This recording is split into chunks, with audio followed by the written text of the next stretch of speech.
Better celebration नहीं हो सकता था, double celebration together. I always wanted to do this कि अपने बर्थडे वाले दिन मैं कुछ ऐसा एक नया प्रोजेक्ट लॉन्च करूं, और लास्ट ईयर भी नहीं हो पाया था because of COVID. We couldn't release a song. और जब मेरा बटरफ्लाई वाले रिलीज़ हुआ था तो मुझे सबने ये बोला कि कोविड चल रहा है, पार्टी सॉन्ग है, कोई नहीं सुनेगा इस वक्त, क्लब्स नहीं चल रहे हैं, वेडिंग्स इवेंट्स नहीं हो रहे हैं. So this year I am finally able to do it thanks to Kamal ji and दिग्या म्यूज़िक कि मुझे ऐसा मौका मिला कि मैं बर्थडे वाले दिन डबल सेलिब्रेशन का मज़ा उठा सकूँ. कमल जी, आपसे अच्छा होगा कि म्यूजिक इंडस्ट्री में आना कैसे हुआ, क्या प्रेरित किया आपको म्यूजिक बनने के लिए? ये बस काम करते करते मतलब लगा कि मुझे मेरा पैशन था कि मैं म्यूजिक लेवल करूं या मैं काम करूं इसके अंदर, तो बस इसके लिए हमने ये काम किया. देखिए इन्वेस्टमेंट बैंकर है, आप एजुकेटेड है, कोई सिमिलरिटी मिली आपको ग्लैमर इंडस्ट्री में और इन्वेस्टमेंट बैंकिंग में? इन्वेस्टमेंट तो दोनों ही जगह होता है. Finance is very important. आप भले ही म्यूज़िक इंडस्ट्री में है या किसी भी इंडस्ट्री में, finance is very important. So yes, I was an investment banker. मैं लंदन में काम कर रही थी, वापस इंडिया आके मुझे ऐसा लगा कि the banking industry is not for me. I want to follow my passion, I want to do something जिससे मुझे एक्चुअली में मज़ा आता हो करने में. So this was the reason why I decided to get into back into field of media. During school times, I used to work for beauty pageants. I was Miss India finalist. I was Miss North India winner. But because of the studies and all, I couldn't pursue that further. So after leaving my job in investment banking, I finally decided I have to get into the field of music. So that's how I did, and I'm actually enjoying it thoroughly.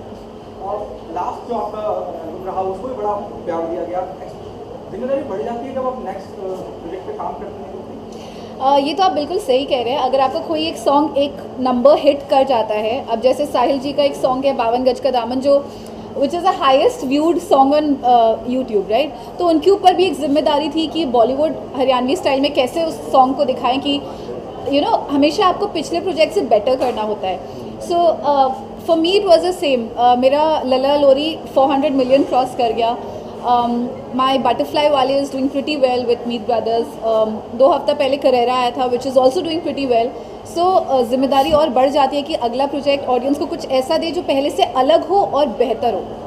जब वो पल्लव रख से लफ्ज़ जहन में आता है, हमारे सामने जया जी डांस करती नजर आती है.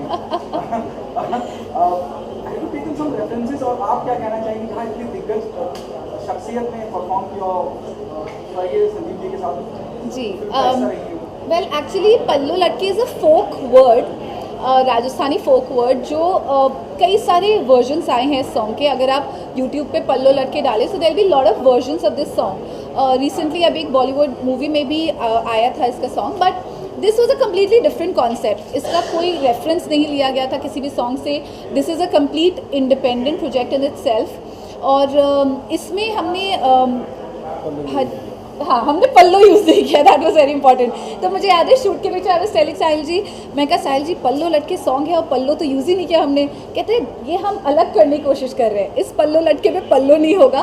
It's completely Bollywood style in Haryanvi, जो पहले हरियाणवी इंडस्ट्री को नहीं मिला है, तो वो हम करने की कोशिश कर रहे हैं. फॉक कुछ भी नहीं था इसमें, जो भी था वेस्टर्न था. हम डालने को डाल सकते थे पल्लो, but every Haryanvi song having पल्लो, घाघरा, दामन एंड ऑल. तो माइंड में कुछ कॉन्सेप्ट था कि सॉन्ग होगा वो जुड़ा हुआ होगा हरियाणा से कहीं ना कहीं, बट जो वीडियो होगी वो पूरी अलग होगी, वो कहीं से जुड़ी नहीं होगी. एक्सपेक्टेशंस तो सबकी बढ़ती है. जैसे कि 1 बिलियन गया मेरा, फास्टेस्ट 1 बिलियन सॉन्ग है बावरचे दामन. उसके बाद एक्सपेक्टेशन हमारी खुद की ही बढ़ती है, पब्लिक की ही बढ़ती है कि नेक्स्ट क्या पता इससे बढ़ा जाए. बट हम कोशिश करते रहते हैं कि हाँ भाई कुछ अच्छा करें, लोगों को कुछ अच्छा दिखाएं, क्योंकि इतना प्यार उसको दिया, हमारा नेक्स्ट प्रोजेक्ट आए उसको और प्यार मिले. तो हमारी एक्सपेक्टेशंस तो कभी ख़त्म ही नहीं हो सकती अगर अपने आप से पूछा जाए तो कि क्या एक्सपेक्टेशंस है. हम हर बार अच्छा करने की कोशिश करते हैं, ऊपर करने की कोशिश करते हैं. जिस तरह से ऑडियंस की एक्सपेक्टेशन बढ़ जाती है कि जिसने 52 गज देखा है वो कुछ और कमाल करेगा, और हाँ नर्वसनेस होती है, डर लगता है. बिल्कुल बिल्कुल. 52 गज का दामन मुकेश जाजी ने लिखा है बेसिकली. उन्होंने और भी गाने दिए हैं मतलब, लेकिन क्या है वो तो पब्लिक का प्यार था जो वो 1 बिलियन गया. तो अब फिर से प्यार पब्लिक कैसे देगी, वो पब्लिक के ऊपर, आप सबके ऊपर है. आप भी ऑन स्क्रीन बहुत खूबसूरत लग रहा है, जिस तरह से परफॉर्म किया है, जिस तरह से कोरियोग्राफ किया है, एक एनहांस कर दिया उस गाने को, जिस तरह से लिखा गया है, कंपोज किया गया है. ये कितना विनिंग सिचुएशन है आपके लिए? Do you think half the battle is won जब इस तरह से शूट करके इस तरह से दिख रहा है, या दिखती है शख्सियत को परफॉर्म कर रही है? ये अपने लेवल के लिए बहुत अचीवमेंट की बात है कि मतलब दीप्ति मैम हमारे चैनल पे परफॉर्म कर रही हैं और इनके अभी हमारे पास 4 प्रोजेक्ट रेडी पड़े हैं जो अभी हम नेक्स्ट छोड़ने वाले हैं। तो वो किस तरह के होंगे, वो भी अल्टीमेट हैं, वो भी बहुत प्यारे सॉन्ग हैं वो भी। हम भी डिस्क्लोज नहीं कर सकते उनके बारे में, बट आने वाले टाइम में, आने वाले 2 महीने में दिखाई देंगे दिग्गज म्यूजिक पे आप सबको प्रोजेक्ट्स। और वो प्रॉपर वेस्टर्न और मतलब एक तो हम भूतिया स्टाइल के ऊपर पूरा लेके गए हैं। So one is a horror comedy जिसके बारे में बात कर रहे हैं, जॉनर हॉरर कॉमेडी। और कमल जी के बारे में आपको एक चीज़ बताना चाहूँगी, तो सब जानते हैं he is a giant in the liquor industry from Delhi NCR. पर इनके दिमाग में एक आइडिया था कि क्यों ना म्यूज़िक इंडस्ट्री, बिकॉज म्यूज़िक इनका पैशन है, so he decided to do something in the world of music.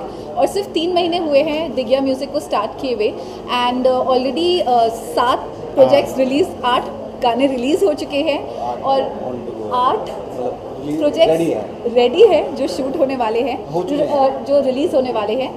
और अभी रिसेंटली एक सॉन्ग आया था राम माफ, जो मेरे ख्याल से हरियाणवी इंडस्ट्री में तो सबसे बड़ा लेवल के प्रोजेक्ट है।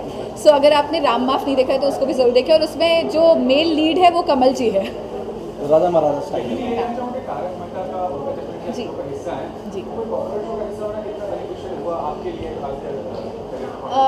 It was a very good start for me actually. जब मैं बॉम्बे में नई आई थी तो instantly I got into Taarak Mehta का उल्टा चश्मा। बट फॉर सम रीज़न मैं थोड़ा सा ना कंटिन्यूटी करने से थोड़ा सा घबराती हूँ क्योंकि बहुत लॉन्ग टर्म कमिटमेंट्स होते हैं, कॉन्ट्रैक्ट्स होते हैं चैनल्स के साथ। तो मैं एपिसोडिक्स करने में ज़्यादा बिलीव करती हूँ और म्यूज़िक वीडियोज़ भी इसलिए करती हूँ क्योंकि it's very quick, 2 days music is done, project is done and it is release. और मुझे लाइव ऑडियंस के साथ इंटरेक्ट करने में बहुत अच्छा लगता है। That is something I, instant reaction is something that I truly enjoy more. Live concert हो गए, स्टेज इवेंट्स हो गए, बट या किसी एक बड़े शो के साथ अगर आप जुड़े तो एक पॉपुलैरिटी मिलती है जो कि आसान होता है आगे के प्रोजेक्ट्स करने में। सर आपसे ये जानना चाहते हैं, गाने को हिट करने के लिए बैकग्राउंड का भी बहुत अहम रोल होता है, उसके लिए क्या किस प्रकार की तैयारी की? उसकी तो देखो ये है कि हम मतलब हमने जैसे रिलीज़ किया है और बाकी का ऑडियंस ही प्यार देगी और उसे हम हर तरह से प्रमोट करने की कोशिश कर रहे हैं। बाकी का आप लोगों का प्यार और पब्लिक का प्यार और ऑडियंस का प्यार ही हमें चाहिए। बेसिकली टेक्निकल टीम का भी बहुत बड़ा हाथ होता है, जो आपने पूछा कि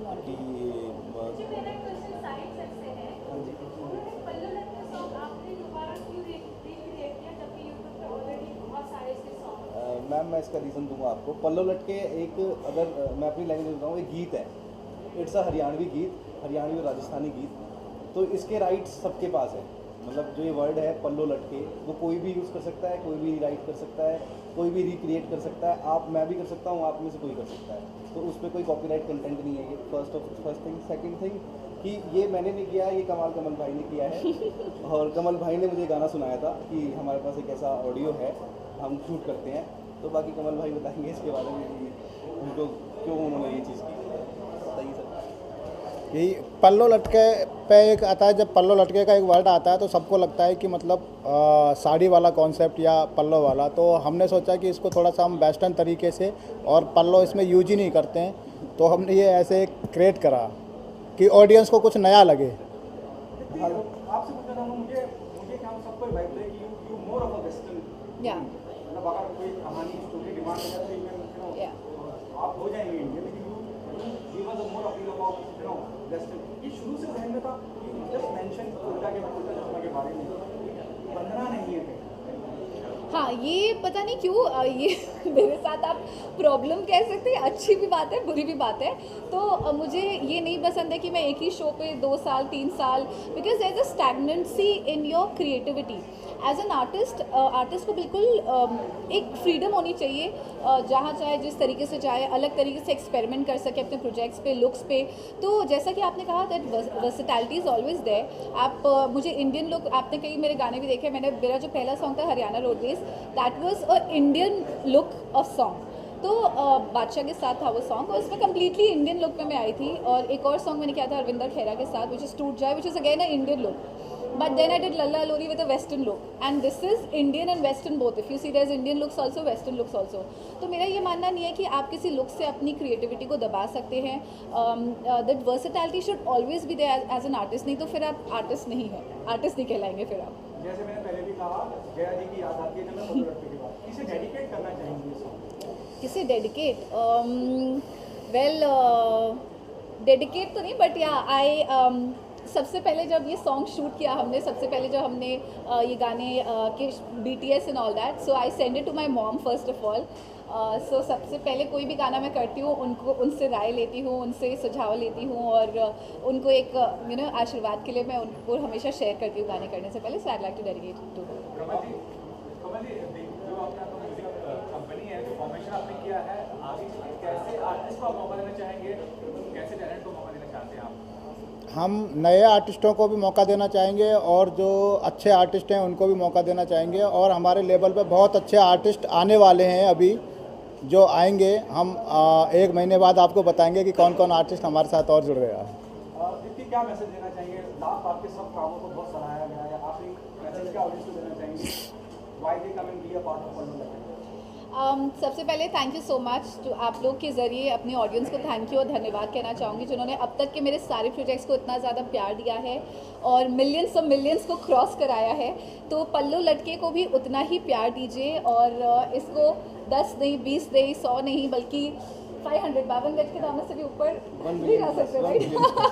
1 बिलियन प्लस लेकर जाए. सॉरी, मैं आपके प्रोजेक्ट को कंपटीशन ले रही तो हूँ. ये भी तो मेरा ही है ना.